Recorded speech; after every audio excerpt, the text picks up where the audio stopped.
What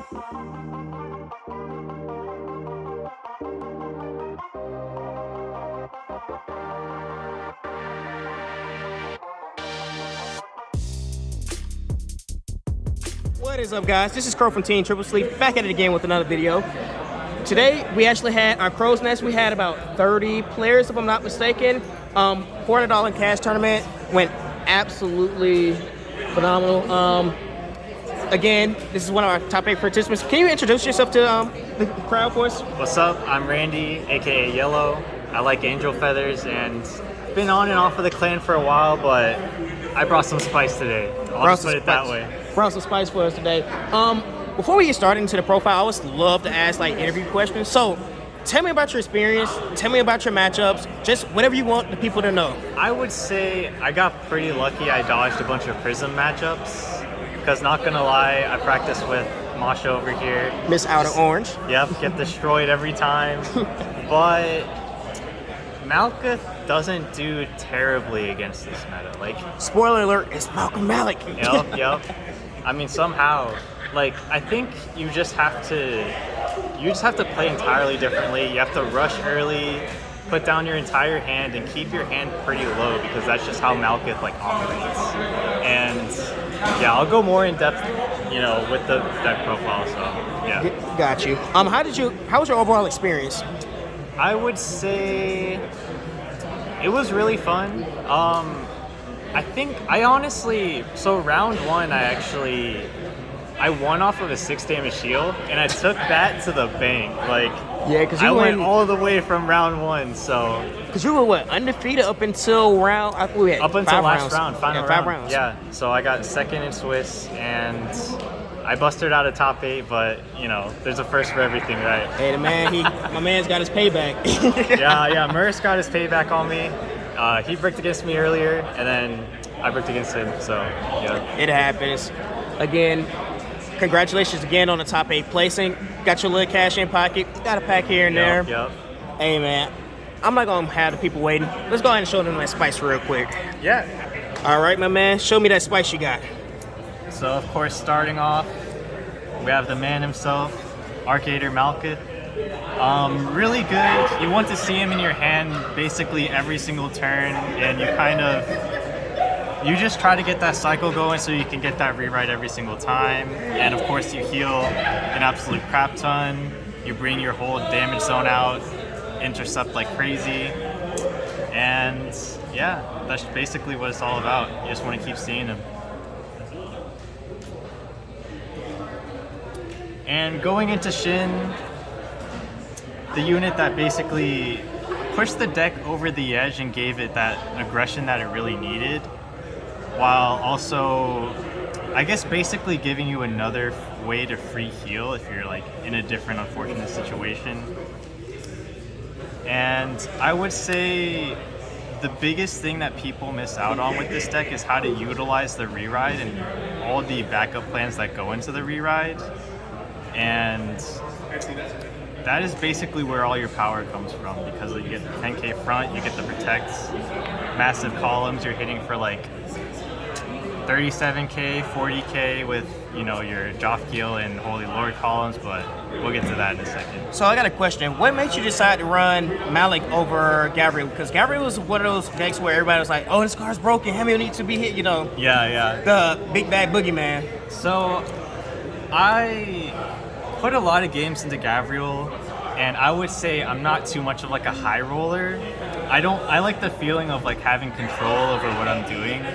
And I feel like Malkuth kind of gave me that balance of aggression and defense. And after the new set, when Gabriel changed and when you were basically like forced to put in the heal guardians and stuff into Gabriel, right? I felt like my luck like started running out even faster. Got you. And so that's the thing that kind of pushed me to try this out, master it, see how far I can take it. So hey, you got you to that top 8 spot. And then last grade 3, Feather Palace. Feather Palace, classic. He's not Hamiel, but close enough, right? Close enough. And of course, you don't go into him all the time. The way the deck works, you basically have either a farm turn where you get your resources out and you focus on the re-ride, and then you have your finishing turns where you go into Feather Palace, or you go into, let me grab it right here.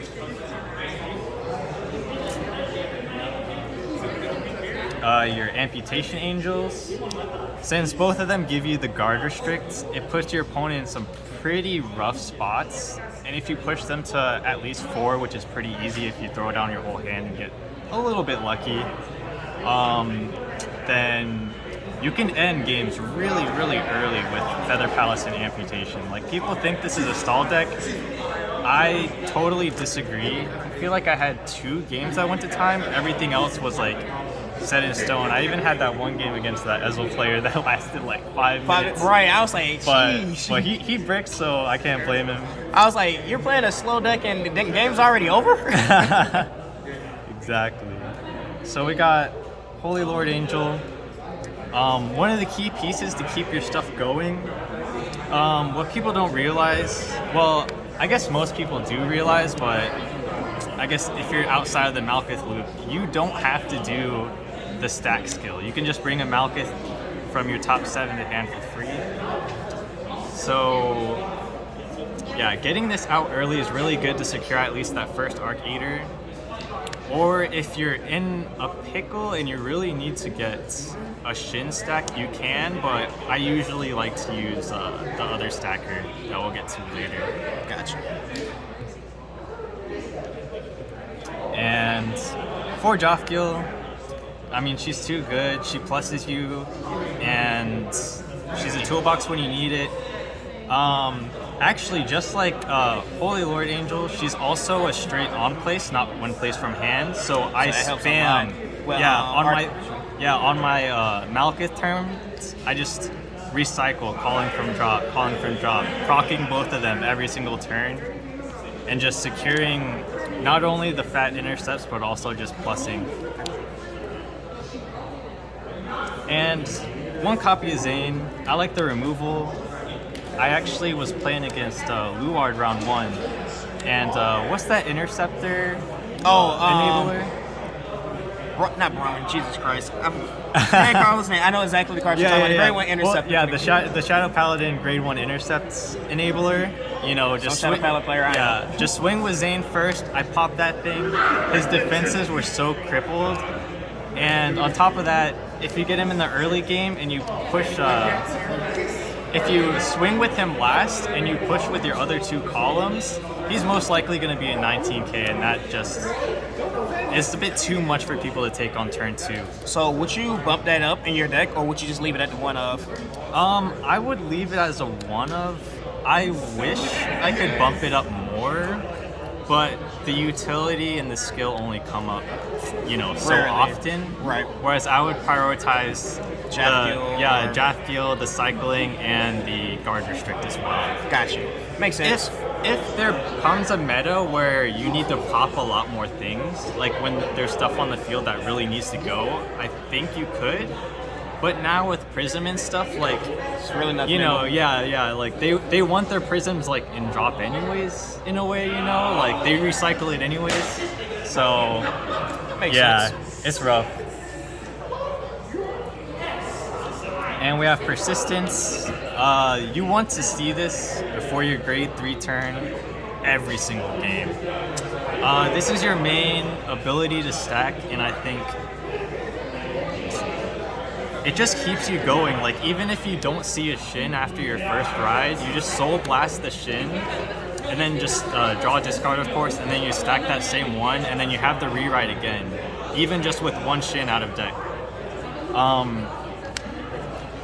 I would also say that you never want to ride this, but in the unfortunate circumstance you do, you can either pray that you have another one that you can put on rear, or another one that's another backup plan for your rewrite, basically, because this is your main thing that you want to proc the rewrite with.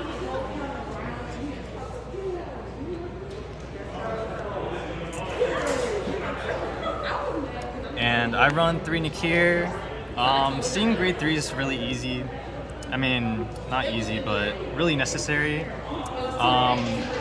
You can secure your initial Arc-Ater. You can secure a Shin by either bringing it to hand or discarding it, because as long as you have a persistence, you can utilize it from the drop. I would say even Feather Palace. If you want to see a Feather Palace early, you Nakir, see Feather Palace, put it in your drop to call out from later, for later. So really good card. I don't know what I would do without it. And I run 3 Sectio.